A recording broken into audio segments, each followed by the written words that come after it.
All right. It is Jewel. She's wearing one of your gowns too. Yeah, I know. She's so cute. She's in one of your pictures too. I was like, hey, I know that girl. So my name is Mariah Andrews. I am a photographer, and we're going to be talking about capturing the moments that actually matter. So, you guys do that. Oh, mine is gonna swipe. Okay, I'm swiping. All right, so I am a lifelong photographer. So what that means is that I don't just niche down to one thing. I don't just do weddings. I don't just do maternity. I do everything because I want to be a part of every part of somebody's story. So lifelong, I do it all. I started photography in 2020, but I have gone full time this fall as I am heading into full-time mom, full-time photographer. But these are my little Asher and Ellie. And then I've been married to my husband for 6 years next month. So a little bit about me. Okay, today we are focusing on how to choose the right photographer, how to plan a realistic photo timeline, which is a little different than regular timeline, but you know. And then the biggest regrets that couples have about their wedding photos and how you can avoid. All right, so 3 biggest factors to consider when you are choosing your photographer: style, experience, connection. Biggest 3 things.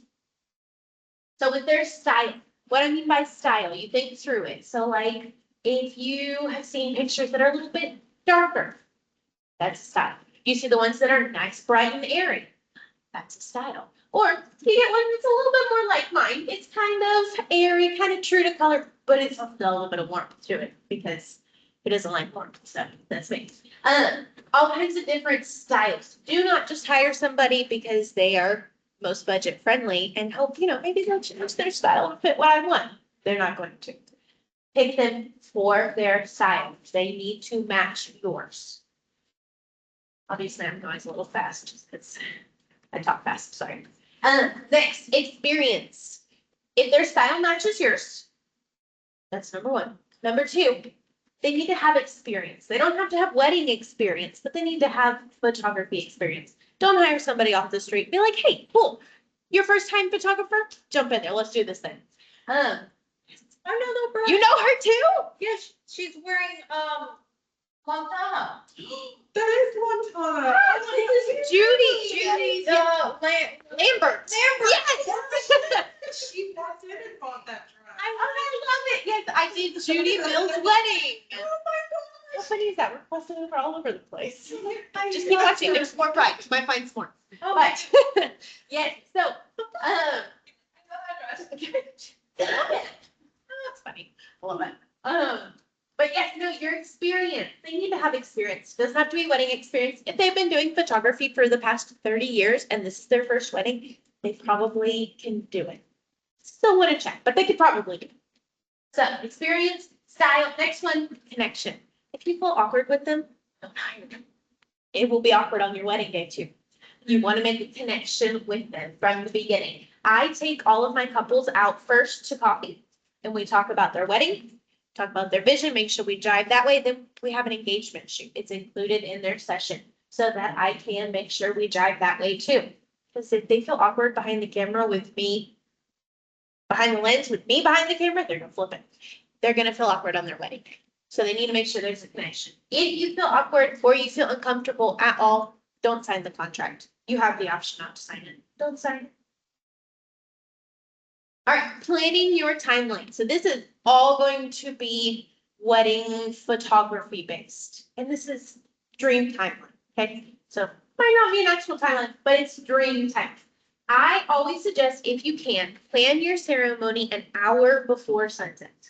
Because then you get those pretty sunset golden hour looks, like the pictures everybody really, really wants. But some people can't do that because you booked your wedding at 10 a.m. on a Tuesday. Okay, cool. We'll do it. A good photographer can make it work. But dream, you want to do about an hour before sunset. Ceremonies normally take about 30 minutes, unless they are some kind of ceremony that has more traditional stuff in it, such as Catholic weddings. They might add in a bunch of other things in there. That takes more than 30 minutes. But a normal traditional ceremony is 30 minutes. Family pictures, depending on the size, I normally take about 20 minutes because then you're getting in all of the bride side, all of the groom side. If there's a chance that there's split families inside of it, you also want to be mindful of that. Takes about 20 minutes to get all of them in. Your bridal party also takes about 20 to 30 minutes, depending on the size. If you each have 15 people on both sides, it's gonna take more than 30 minutes. If you have the average, which is about 4 to 5 people, you're gonna get it done within 30 minutes. But you also want to make sure you are scheduling in time for the two of you. That's what the whole day is about. It's about you and your significant other. So I always suggest about 45 to an hour, because that gives you time to take pictures, but also be all cute, coupley, and spend time together. Faux exits also. That's a huge thing that I always recommend, because then you get all of the people that are gonna stay for your wedding actually in the pictures before it's time for them to go home. Instead of only having 10 people who stayed till 11 o'clock in your faux or in your exits, faux exit, you get everybody because they ate dinner, taking picture, good, now they're leaving. But, okay, so this is my timeline example. In this example, I have that my venue lets me in at the very beginning of the day. I could be there all day long. Then my timeline has 4 bridesmaids, 4 groomsmen. And I'm doing the first look and sunset is at 7 o'clock. All of these times have buffer times. Buffer is huge. You can go a little faster, you can go a little slower, that's fine, but you want buffer time. So if I was creating my timeline, this is not my actual one, but that's fine. But 11:30 a.m. is when I would get in, start getting things ready. I would be getting ready, depending on, if I have a coordinator or not. My coordinator can be getting all that ready while I'm getting ready, or I'm setting it, either way. Then at 1 o'clock, the bride gets dressed. Once bride is dressed, about 1:30, if you're doing a first look, that's when I would do your first look. Go ahead and knock that out. Then you have time to, kind of clean up a little bit because you've been crying, you're so cute. Clean it up, get back ready, and your makeup artist is probably still around because it's towards the beginning. You can do a couple portraits, round 1, same thing, you've got a little bit of time to buffer if it goes too fast, goes too slow, whatever. Then you go into the full party photos. That's everyone included. That's anyone who is there that is a part of your bridal party, meeting groomsmen, bridesmaids. If you have any little people already there, like flower girls, or maybe you have a cat that's in your wedding. You never know. But if there's a cat in your wedding and he's not going to be there for the actual ceremony, take pictures with him, then send him home. But you're there for that time, have about an hour. Again, it's buffer time. I know you're looking at it, oh my gosh, that's so long. Promise, it flies. Anyone who is there, family-wise, like we went to my brother's wedding, we were there, we were ready. We could have knocked out all of those pictures ahead of time. And then there was less pictures to take at the end. If family's there early, like parents, grandparents do not have to get there that early, but if you want them there that early, go for it. Parents and grandparents, knock them out while they're there. So then you can get those done and it's less pictures to take at the end. So then you can jump right into your reception. If you're focusing more on getting everything done first, perfect. Party time starts soon. Then you have about 4 o'clock, the photographer will go out and do whatever they need to do. Taking all the little pictures that nobody else really thinks about till the end of the day, and they're looking through and like, oh, that's such a good picture. Thank you, I know. Sorry. And the couple gets to rest. Or if they're running late or something, or great grandma's running about 20 minutes behind, right, you have buffer time. Chill out. Ceremony starts 4:30, 5 o'clock, ceremony is done. You're knocking out anybody else who wasn't there. You want Aunt Susan in your photos? Perfect. 5 o'clock is the time to get Aunt Susan in your pictures because she wasn't there earlier. But anybody you want goes then. 5:30, your cocktail hour / reception begins. Here is where you can choose. You can either come in at that point with your grand entrance and go ahead and get started. If you don't want to do a cocktail hour, let them eat and then go outside and do your golden hour portraits. If you don't want them to eat yet and you're doing a cocktail hour, go for it. Let them have that hour of cocktail while you're going and taking pictures. That's where it can move around based on what you're doing. But if you want to do a cocktail hour, 5:30, Then you're doing your couple portraits and any other pictures that haven't been done yet. 7 o'clock grand entrance and dinner. During that time is when you start knocking other things out too. So you're getting your toasts and your cake cutting, first dances, all the different dances. After all of that is said and done, that's normally when people leave. So I always advise that's when you throw in your faux exit. Because then you have all of the people there holding the sparklers or throwing confetti or whatever. Everyone's there for it. At 8:15, after they do that, you go open up the dance floor and everyone who's done can go home.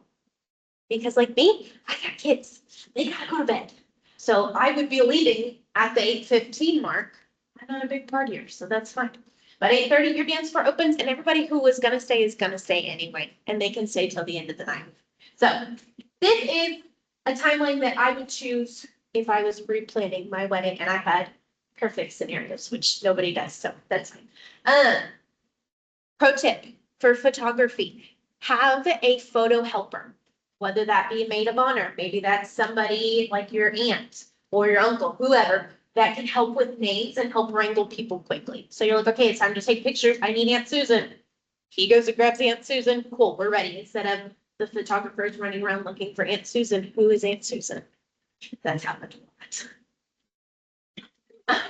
You're like, I need you to go find Aunt Susan. I'm like, okay, I need Aunt Susan. But, so I asked some brides, recent brides as well as a couple past ones, what are the biggest wedding mistakes that you have seen photography wise for something you regret when it comes to your wedding photos? And these are all of the things that they gave me. So we've got hiring a friend. They didn't see the friend's work beforehand. It was free. Cool, do it.